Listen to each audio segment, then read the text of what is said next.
Hello again, everybody. Welcome to another edition of Weather Weenies. This week's edition is coming to you from beautiful Gunstock in Laconia, New Hampshire. This is a phenomenally gorgeous ski area. You get up to the top of this mountain and look north.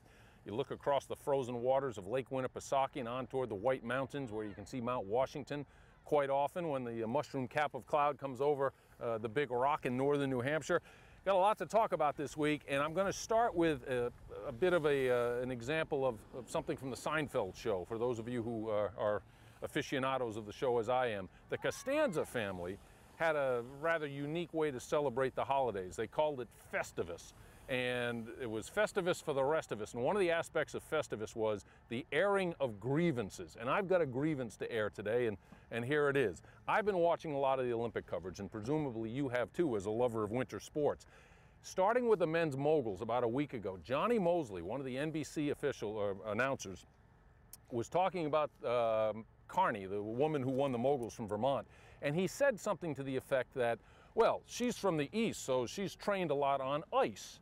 Never mentioning that, you know, here in the East we may have something other than bulletproof ice to ski on, which is certainly not the case, that's the only thing we have, but it was a rather provincial comment on his part, and as an Easterner, I kind of took offense to it. Fast forward to the Super Combined, when Bodie Miller won his gold medal. Todd Brooker, also of NBC, made the remark, well, the course is firm and hard, it's icy, so Bodie's from the East, he's used to skiing on ice, he'll do well. You guys get a demerit for me, because obviously you haven't spent a lot of time skiing in the eastern part of the United States, or Brooker, for your case, in eastern Canada. We don't always ski on ice, we seldom ski on ice, and the rest of the country needs to learn that lesson. There's the airing of grievances. Now back to the weather. Same old story, ridge in the west, trough in the east. We've had that almost all winter. Up here in the northwest, the Olympic Games are on the western edge of the ridge. Every now and then they get a little piece of moisture to come in off the ocean. They've had some snow up at Whistler, but the last 4 or 5 days have been kind of quiet in that regard. The southern branch of the jet stream got busy about 10 days ago, and early this week there was a good-sized snowfall in the southern Rockies and in the Sangre de Cristos, and also across the southern Sierra. It really got going in southern Utah and southwestern Colorado, northern New Mexico. That energy came east, and by the time you see this, we will already have had a very complex weather system develop in the eastern third of the country. It involved, and now I'm speaking in past tense, one storm that went up into the Great Lakes and brought some snow to Chicago and a little bit of snow to the resorts in the Great Lakes region. The northern extent of the snow really wasn't that great, so it didn't make it all the way up to the Canadian border. Once that storm got into the eastern lakes, a secondary formed off of the mid-Atlantic coast. That went up toward Cape Cod, and it has been lollygagging around the southeastern coast of New England for several days. Now, this air mass is, in one word, it was early this week, stale. With this trough here for the last few weeks, the storms have gone up into the Maritimes, and the maritime air has been recycled and recycled. No Arctic air. It has been mild as the last couple of weeks of February have started to unfold. So when this secondary headed up to Cape Cod along the coast, it fell mostly in the form of rain because the air simply wasn't cold enough to support snow. Inland, though, especially above 1,000 feet from, say, the Poconos of Pennsylvania up into northern New England, it's a different story. There has been a lot of snow in locations. By the time you see this, again, we don't even have the clouds for this storm yet, so I'm kind of doing a leap of faith forward. But by the time this storm winds down, around the Saturday the 27th, Sunday the 28th, I think, and we're taping this on the 22nd, Monday the 22nd, I think there'll be some spots up in these mountains that have 4 feet of new snow.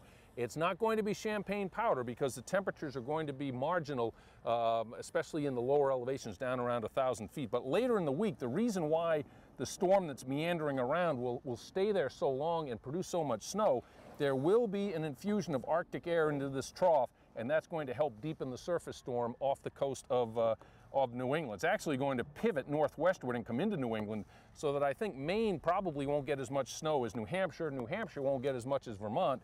It's Vermont, the Berkshires, and down into the Catskills and the northeastern Poconos that really look to be the sweet spot for this storm, which is very reminiscent of a heavy snowstorm in February of 1969, when we had a similar Arctic oscillation, a similar PDO, a similar AMO. A lot of things were the same.